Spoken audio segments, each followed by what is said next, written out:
Okay everyone, so I'm going to insert these two RAM in my laptop. So I will guide you how you can install the RAM in your laptop. So before going to move further, let me tell you something about the RAM. Okay, so these are DDR4 RAM, and before installing you must match the megahertz frequency of the RAM.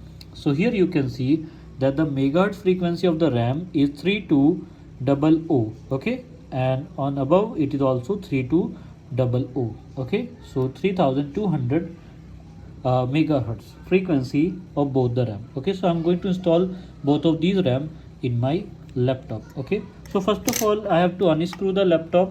So you have to unscrew all these screws. Okay, so I already have unscrewed the laptop. Okay, now let me open my laptop back side. Okay, so in this back side we can see the slots. So these are the two RAM slots over here. Okay, so 1 and 2, I can add up to 32 GB of RAM here.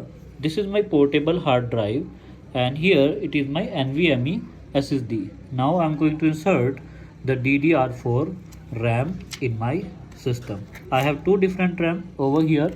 So how you have to do this? So look at this slot cut over here and insert the RAM just like this. Okay, so these are two additional option for the same.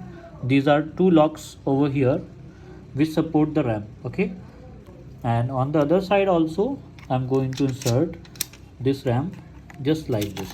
Okay, and once you will insert the RAM, you have to, okay, just like this I have inserted the RAM, and you have to close the laptop.